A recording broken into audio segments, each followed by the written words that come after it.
Amara wiped the sweat from her brow as the sun blazed over the city of Thebes. The air was heavy with the scent of wet clay and chiseled stone. Her father, Minis, was a renowned stonemason working to restore the great temple of Karnak, and she often accompanied him to help with small tasks. She loved the temple's towering columns and intricately carved walls, but her favorite part was the secrets hidden in its every corner.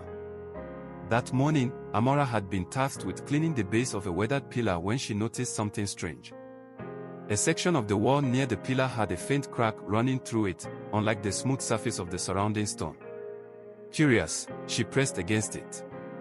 To her surprise, a small panel shifted and revealed a hidden compartment. Inside, she found a rolled-up scroll tied with a faded red ribbon. Her heart raced as she glanced around. The workers nearby were too busy to notice her discovery. Carefully, she slipped the scroll into her satchel and continued with her work as though nothing had happened. That evening, under the dim light of an oil lamp in their modest home, Amara unfolded the scroll. The delicate papyrus was covered in neat hieroglyphs and a hand-drawn map. Her breath caught as she read the words, "To the one who seeks truth, follow the path to the book of knowledge." Amara's father entered the room, and she quickly rolled up the scroll. He was exhausted from a long day's work, and she didn't want to burden him with her discovery. But she couldn't stop thinking about it. What was the book of knowledge? Why had someone gone to such lengths to hide the map? The next day, Amara showed the scroll to her best friend, Zayd. Zayd was an apprentice baker who spent most of his time delivering bread across the city. He had a sharp mind and loved puzzles.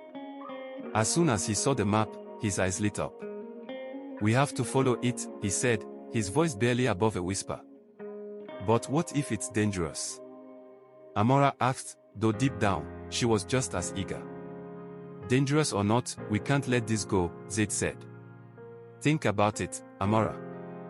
The book of knowledge could be something incredible." After some hesitation, Amara agreed. They decided to set off the next morning, using Zayd's deliveries as a cover.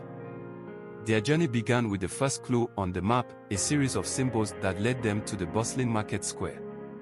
Among the vendors selling spices, linen, and pottery, they found a stone carving with matching hieroglyphs hidden on the side of an old fountain.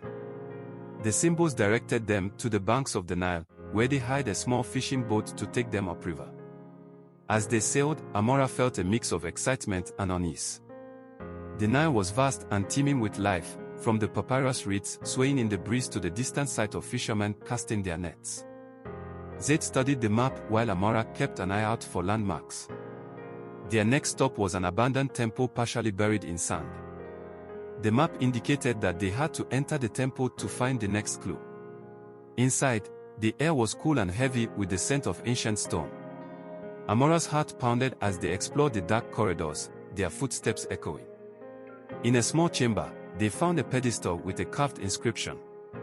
It was a riddle: what begins the day in darkness but ends in light? Zayd frowned, scratching his head. Amara thought for a moment before answering, "The sun." As soon as she spoke, a hidden door creaked open, revealing a staircase leading downward. They descended cautiously, torches in hand. At the bottom, they discovered a small chamber with another map etched onto the wall. Unbeknownst to them, they were being watched. Khepri, an overseer known for his greed, had noticed Amara and Zayd's unusual behavior in the market and had followed them. Hidden in the shadows, he smirked as he listened to their excitement over the map. As Amara and Zayd left the temple, they couldn't shake the feeling of being followed. They quickened their pace, deciding to take a less direct route back to the river. The new map led them deep into the desert, where the scorching heat tested their resolve. They relied on Zayd's knowledge of the land and Amara's determination to keep going. Along the way, they encountered challenges: a sandstorm that forced them to seek shelter in a cave, and a broken water jug that left them rationing their supplies. Despite these hardships, they pressed on. The map led them to a cluster of ancient tombs hidden among rocky cliffs. It was here that the final clue awaited. Inside one of the tombs, they found a large mural depicting scenes of scholars and scribes. In the center was a depiction of a scroll surrounded by rays of light, the Book of Knowledge. Below it was another riddle, only those who seek wisdom shall pass. What is the one thing that grows when shared? Amara's mind raced. She thought of her father teaching her about stone carving, of Zayd's clever riddles, and of the map that had brought them here. Knowledge, she said confidently. The wall behind the mirror shifted, revealing a hidden chamber. Amara and Zayd stepped inside, their torches illuminating shelves filled with ancient scrolls and tablets. At the center of the room was a pedestal holding a single, ornate scroll, the Book of Knowledge. Before they could approach it, Khepri appeared, his face twisted with greed. "Well done, children," he sneered. "You've led me right to it." Amara's heart sank. Khepri had a dagger in his hand and a look of triumph on his face. But Zayd stepped forward, his voice steady. "You don't understand the riddles, do you? What are you talking about?" Khepri snapped. "The Book of Knowledge isn't just for anyone," Zayd said. "It tests those who try to take it. If you're not worthy, it won't let you have it." Khepri hesitated, unsure if Zayd was bluffing. Taking advantage of his confusion, Amara quickly scanned the room and noticed a series of symbols on the walls. She realized they formed the sequence she had seen in the earlier clues. Acting on instinct, she touched the symbols in the correct order. The chamber began to tremble, and a section of the floor shifted, creating a barrier between them and Khepri. The overseer shouted in frustration as Amara and Zayd retrieved the Book of Knowledge and escaped through a hidden passage. When they emerged into the sunlight, they felt a wave of relief and triumph. They returned to Thebes, where they presented the Book of Knowledge to the Pharaoh scholars. The scholars were amazed by the treasure, which contained insights into agriculture, medicine, and governance that could benefit all of Egypt. Amara and Zayd were hailed as heroes.